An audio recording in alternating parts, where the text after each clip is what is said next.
Spendthrift Farm Stallions. First 2-year-olds on the track by Golden Sense, Cross Traffic, It's My Lucky Day, Can the Man, and Shaking It Up, including Golden Sense's stakes winner Pickett, a dominant 9-length winner in the $75,000 DS Shine Young Futurity at Evangeline. Spendthrift, the Breeders' Farm. Hi everybody and welcome to Spa Babies, presented by Spendthrift Farm. I'm Dan Illman along with Nicole Russo. Sunday's Spa Baby race is race number 2. It's a maiden special weight at 1 1/16 on the turf. Spendthrift Farm is represented by Malibu Moon, sire of the number 1 Toy Moon. And this is a really interesting field, Nicole, because all of these horses, they're very lightly raced. None of them have ever raced on the turf. Pedigree's so important. Oh, definitely. These races are really kind of a fun puzzle because not only do you have these horses trying turf where you're looking for kind of pedigree clues there, they're all, of course, stretching out for the first time, as most of those early season 2-year-old dirt races are pure sprints. So these are really sort of interesting puzzles to figure out. Let's begin with the number 1 Toy Moon, part of the Mark Casse trained entry. Toy Moon, again, by Spendthrift Stallion Malibu Moon. Very well represented in this race. He's also the sire of Orb, who has a couple of horses in here. Toy Moon is a half to a Grade 2 stakes-winning sprinter named Pomeroy's Pistol, but he's also kin to 2 turf winners, and the second dam was a nice turf horse in Swearingen. We've talked about it many times over the years with Spa Babies and Keeneland Babies. Experienced runners have an edge in these races. Oh, definitely. And Toy Moon brings the experience with 3 prior starts, the most recent of those coming in early June. And the winner of that came back to take the debutante at Churchill. So really, flattered by those experiences. This one has had a bit of a break. As I mentioned, that most recent start coming in early June. She did work on turf recently. So I think they may be sort of starting to figure this horse out a little bit. Not only did Restless Rider come back to win the debutante, but she did so with a 75 buyer by winning by over 11 lengths. And Toy Moon was favored over her in that race. So the fans, the connections think a lot of Toy Moon. And you mentioned there's been a little bit of a break, but this is what Mark Casse does from the Formulator Fact. Over the past 2 years, with 2-year-olds returning off layoffs of 31 to 44 days, moving from dirt to turf and sprint to route, you gotta love Formulator. 50% winners for Casse, 448. Toy Moon should show some speed, breaking from a relatively inside post position. Let's move on to his coupled stablemate, the 1A Chocolate Kisses. And Chocolate Kisses has a lovely turf pedigree. He is a half-brother to Synchrony, who has really found his stride on the turf. And that's no surprise, because the dam Brownie Points was a serious turf router, a graded winner capable of earning triple-digit buyers.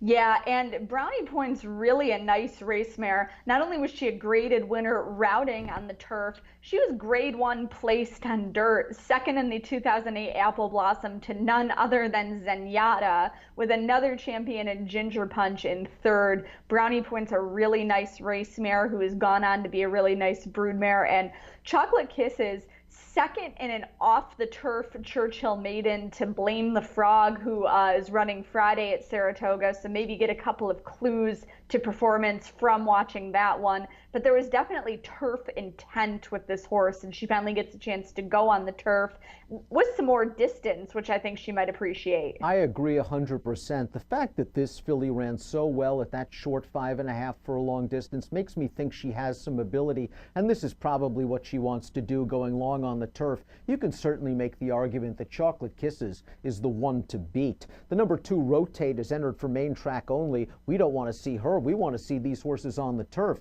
Her entry mate is the number 2B Glaze, and this one's a daughter of Flatter, and I don't like Flatter on turf. Only 5% winners with first-time turf runners. The dam was a grade 3 stakes place router on the dirt, but Flatter's, the full sister by Flatter, won on turf. So maybe what do I know? This is the great Rokeby family of Sea Hero.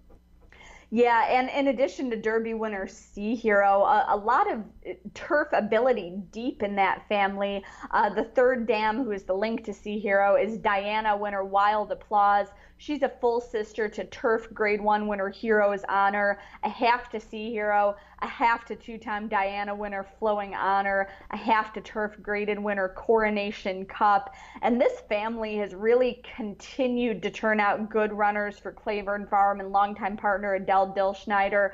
Not only is it the family of multiple Grade 1 winner Elate, but it's the family of recent turf graded performers, Ironicus, On Leave, and others.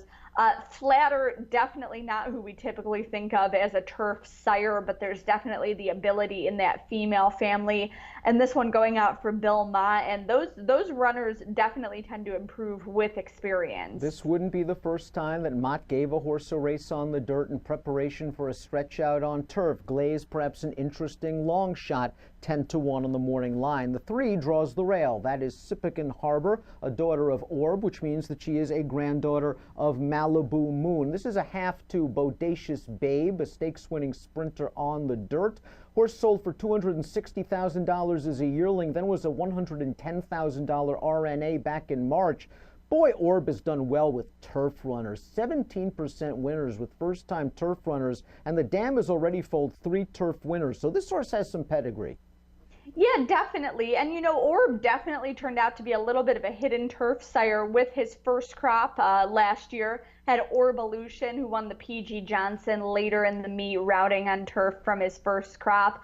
Orb himself never ran on turf, but ran well on wet tracks, and as we've said, that can be a little bit of a crossover indicator. So a couple by Orb in this race who I think you have to take a look at. Trainer Gary Contessa, though, has not had a lot of success with these kind of horses, as we see with the Formulator fact. The past 5 years, 2-year-old first-time starters on turf only 1 for 52 with a 49-cent return on investment. We'll move on to the Todd Pletcher, John Velasquez entrant. That's the number 4, 2 Dozen Roses. And pedigree research is so fascinating because just on the face of it, you see Super Saver, only a 4% first-time turf stallion. The Dam, I believe, won 3 dirt races at the lowest levels possible at Charlestown, and you're like, well, I don't see a lot of pedigree, and then you go a little deeper. This Dam's a half to Beholder, Into Mischief, Mendelssohn. No wonder she sold for $200,000 last year. Oh, absolutely. And you tend to think of this as a dirt page, as you said, but Into Mischief scored his Grade 1 win on the synthetic track and has sired turf runners such as Vijack.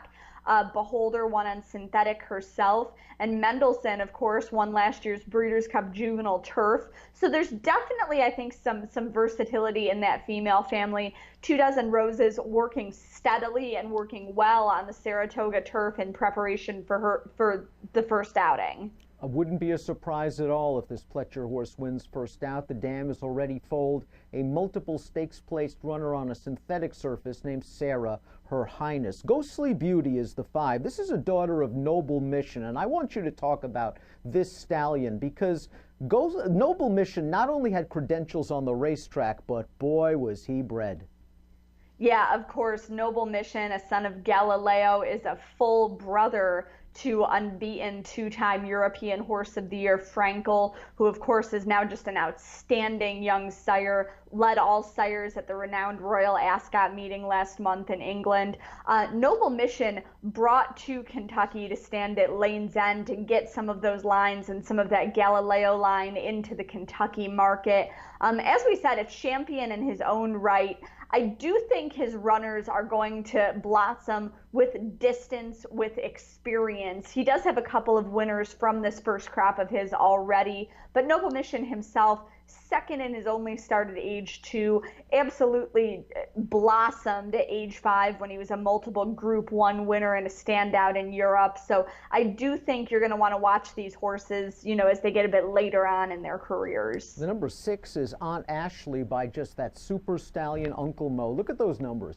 18% winners with 2-year-old debuters, 17% winners with first-time turf runners, and there is just class on the bottom of the pedigree. What concerns me a little bit, Nicole, is there's a lot of dirt on the bottom of this pedigree as well. Dam, a 3-time stakes winner on dirt. Second Dam, Queen's Court Queen, did her best running on dirt, but Aunt Ashley is a half to a 2-year-old debut winner named Too Awesome. Yeah, definitely. Definitely precocity in that family. You're just going to have to kind of weigh what you value here. I will say that the Uncle Mo's will run on anything. They're such athletic horses. They seem to move the same, whether it's dirt, turf, synthetic. They're really just standout athletes. And Unbridled Song emerging as a broodmare sire, perhaps that's where he's going to leave his legacy. And he is the broodmare sire of horses like Breeders' Cup Mile winner Tourist. Number 7, Sweet Carolina. I have similar issues with Sweet Carolina's pedigree as I do with Aunt Ashley. Sweet Carolina is by a solid turf stallion in Candy Ride, 11% with first-time turf winners, but a lot of dirt on the bottom of this pedigree. She's a half-sister to Catrone, who placed going long on the dirt. The dam was multiple Grade 3 stakes placed routing on the dirt. Rudy Brisset's been working this horse at Keeneland, and I wonder if he wants just to get this filly a start going long. There are really no long-distance 2-year-old dirt races at Saratoga. If you have a stoutly bred 2-year-old, you got to run him on the grass. Well, I think that's a very good point about Rudy Brisset. And of course, he's gone out on his own within the last calendar year after a long stint as an assistant to Bill Mott, who we talked about his horses blossoming with experience and with distance. Certainly stands to reason that Brisset, who we've seen being very patient with the likes of Quip, who he bypassed the Derby with, that he might really look at these young horses and try to place them where they're going to get their foundation and their learning experience. Again, Candy Ride, as you said, though, a very, very versatile stallion, and they run on a little bit of everything. That being said, this horse does show some strong workouts at Keeneland, and maybe at a price can be utilized in at least underneath of single race exotic wagers. Seventh Planet is the number 8, a $110,000 yearling, another one by Orb, who's done so well with these turf runners. I really like this family. The dam's a half-sister of French Park, who was very precocious. The second dam was graded stakes placed. Ralph Nix has this horse, and he's an underrated trainer. He really is, and he's really unveiled some nice 2-year-olds at Saratoga over the last several years. And as we said, Orb really came out with some of those turf runners like Orbelution at this meet last year, especially at the longer distances. We have a formulator fact for Ralph Nix. The past 3 years, 2-year-old first-time starters on turf, 26% winners and a $2.77 return on investment. Sunday's Spa Baby race presented by Spendthrift Farm kicks off the 50-cent pick 4. Who do you like? You know, I think the Mark Cassie entry down toward the inside there, Chocolate Kisses and Toy Moon, who we discussed, I really think that those two are the two to beat, that Chocolate Kisses is meant for the turf, is going to appreciate the distance. That Toy Moon, they're kind of figuring that one out, especially with that nice recent turf work. I am going to look at the Mott trainee Glaze, perhaps to pull a little bit of an upset with most of the attention on the Cassie pair. As I said, it's the family of some nice recent turf graded performers. We talked about the Mott trainees improving next out. I am going to put Glaze on top because I think you might get a little bit of value on her with kind of the eyes on the Cassie horses. And if you're looking for long shots to round out the exotics, I would take a look at Aunt Ashley and Seventh Planet. I agree with you in that I'm going to be looking for a price on the win end, and this is a spread race for me to start out the pick 4. While Sweet Carolina might not have that classic turf pedigree, she does have a distance pedigree, and I do like that work tab at Keeneland. I'm going to be using her, and I guess she'd be my tepid top pick at double-digit odds. I also want to use the Pletcher Runner, the 4 2 Dozen Roses, the Noble Mission Baby, the 5 Ghostly Beauty, and then the one to beat, the 1A Chocolate Kisses. 7 4 5 1A for me in Sunday's Spa Babies Maiden Race, presented by Spendthrift Farm. Nicole and I will be back next week to discuss Wednesday's Spa Baby Race. We'll see you then.